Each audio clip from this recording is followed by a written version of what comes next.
If you're running a marathon for the first time and it's just a week away or so from the race, you might be a little anxious. When I get anxious, I tend to be forgetful. I tend to mess up things a little bit. And you wouldn't want things to be messed up right before the race after working so hard towards preparing for it. So in this video, I want to share with you my own checklist of the things I tend to forget and I want to remember just before the race. Right now, I'm just about 4 days away from the Berlin Marathon, and here's the list that I've prepared for myself. Well, first up is carbo loading and hydration. You might have heard this very often, like everybody who's preparing for a marathon would talk about carbo loading. Time to carbo load. It is often easier said than done. I'm supposed to have around 6 to 8 grams of carbs per kg of my body weight every day. And it is not easy to load up on so much food unless you go for junk food or something which is very dense in nutrition. So you need to plan this out a little bit. You need to probably break down your meals into different sections, different segments. At breakfast, at lunch, something in between lunch and breakfast, something in between lunch and dinner. So that's how you manage to keep filling up your body with a lot of carbs and do your carbo loading properly. Second part to that is the hydration part. Just try to keep having water at some point in time or the other throughout the day, and also load up on electrolytes because it helps. It really helps.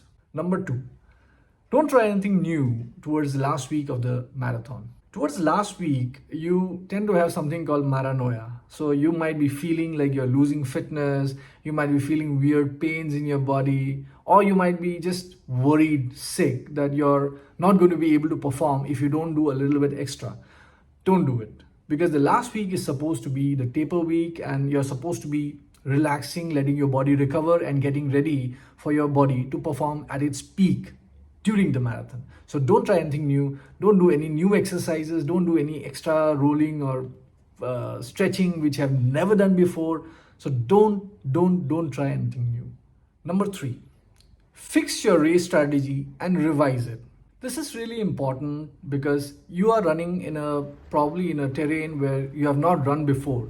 So you would want to go there and not find yourself in a position where you're surprised that, oh, there's an elevation suddenly coming up somewhere and you're not prepared for it. So study the race course, look at how the race is going to unfold, and also prepare your plan according to how you will pace yourself. Ideally, you should be doing negative splits. You should be doing the first half of the race a little bit slower than the second half of the race. That is how you feel good towards the end. That is how you finish the race really strong. And if you have a Garmin watch or a similar app or any smartwatch, you can also program your run, the whole 42 kilometers, into segments where you set the pace for each of the segments. Particularly in Garmin, which I use every time, I set my course plan every time I go for a marathon, so that every point in time I know whether I'm running too fast or I'm running too slow. And finally, in your race strategy, you need to remember where are your fueling points and hydration points. Study that in the race again and also fix it up for yourself. Like for me, I have a gel every 7 to 8 kilometers during the race, and then I have a glass of water or a little bit of water every time I see a water station, so I don't have to gulp down too much at some point in time. So I divide my hydration uniformly across the race. Number 4, keep your clothes, shoes, and any other running accessory ready before the race.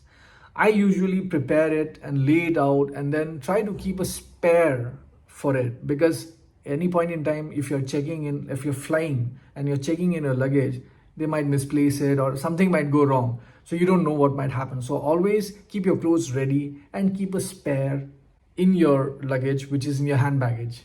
And also, in case of your clothes and shoes, don't try anything new. Never try anything new for race day. Always just use your tried and tested brand or tried and tested pair of clothing for the race. Nothing new. Number 5, understand and plan your expo visit, because that's where you collect your bib. And sometimes at the expo, there are huge queues. So always plan it out well enough. Research how the expo is going to be, where the expo is going to be, and then pick up a time where you can go there without facing a long queue or facing too much rush. And more often than not, I think if you go in the very early hours or very late hours towards the closing of the expo, you might not find so much rush. But in the daytime, there are a lot of people who come from abroad and to participate in the race, and there might be a lot of rush in the daytime. So the best times, according to me, are the early morning times or maybe towards the evening. Number 6, don't walk too much before the race. Well, I've made this mistake very often. In most of the races I've been to, the cities are so beautiful and I'm there for the first time.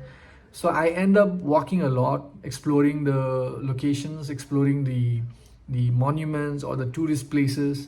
So that's not advisable. It'd probably be more suitable if you take a bus tour or something where you don't have to walk so much. I know that, even I have this problem when I go to cities which are new to me. I like to explore. So don't do that by walking too much. It'll leave you with some amount of leftover fatigue, which you don't want to affect you towards the race. Number 7, make sure you get up at least 3 hours before the race. Your body needs time to wake up before it is in its full potential. So try to make it a point to get up at least 3 hours before the race so that your body has enough time to be ready for it. Number 8, pre-race fuel. Make sure try to have at least the same breakfast that you've had every time you have gone for a long run. So usually I have an Indian rice with honey and milk or oat milk or almond milk. So it's something that you're used to. But if you don't carry it, you won't probably get it in a foreign location. So try to put that in your checklist, carry it with you if possible in your luggage, and have that breakfast before your race. Because if you have something new, and your body doesn't accept it well, it's going to affect you again. And this part, number 9, is also very critical because it's going to affect you towards the end of the race. That's Vaseline or any anti-chaffing gel or ointment that you use. When you run a marathon, you're going to face a lot of friction. Your body is going to move a lot. And it's the same repetitive motion for 42 kilometers. So there will be some chaffing and burning towards the end of the race. So make sure you carry your Vaseline or any anti-chaffing ointment and use it profusely before the race. All right, we have come to the final point, number 10. Always understand the weather conditions in the race city. So this is critical because the race conditions might be different from the conditions that you have been practicing under.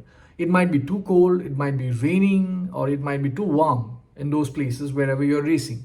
So study it out properly. Understand what is going to be the weather like on the day of the race just before the race starts. Because if you're too cold, then you will be dissipating a lot of heat and losing energy. So you'll be wasting energy just before the race. You wouldn't want to do that. So you would want to have some layers over you so that you can preserve your energy, stay warm just before the race, stay comfortable just before the race. Or if it's going to rain, you might want to carry a raincoat or some poncho to cover you. So that's it. Those are my key checklist points before the race. And I hope that these points are helpful to you and you follow these points as well. And if there's anything else which I have not mentioned, please let me know in the comments which I can benefit from, because I'm going to be running the Berlin Marathon this weekend and I'm quite nervous about it. Well, things might still go wrong despite all the planning, but nevertheless, we plan for the best. So that's it from me. Thank you for watching and all the best if you're running a race very soon. Thank you.